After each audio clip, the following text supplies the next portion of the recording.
Hi everyone, welcome to our channel. This is basically the video in which I tell you about my first ever acrylic pour painting experiment, which turned out to be pretty disastrous.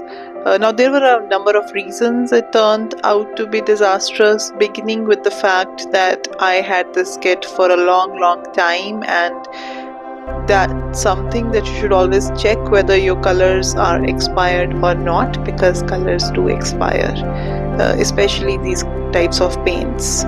Secondly, I didn't do enough research, so I had no idea about the amount of paint that would go on a canvas this size.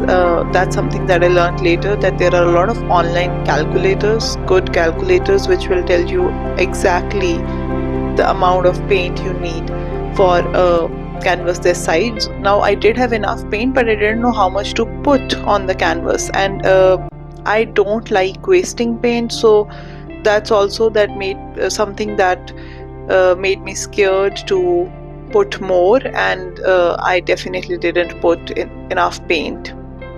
Then for Dutch pour, which is the technique in which we use the blow dryer like I used in the beginning, in that one you have to make sure that you are using the right hair dryer and the right types of paints which can take the heat.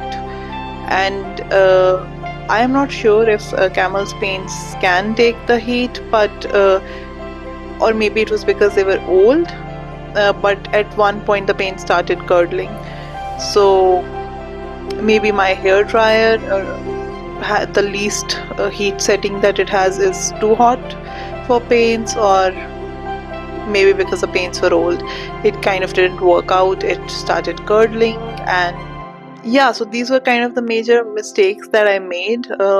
I did salvage it.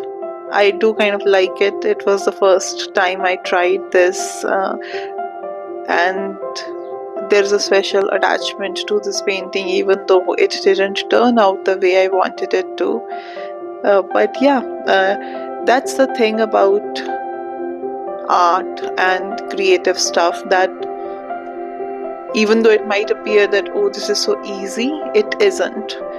Before anyone gets good at it, at anything, there are hours of practice, research, and planning that goes behind that good painting or that good piece of art or craft. That's one of the reasons that I wanted to share this, even though I was a little skeptical, because yeah, it was a disaster and not what I wanted it to be, but I thought it would be good to share the disaster aspects as well, so that you can see the behind the scenes and the wild experiments that we do here.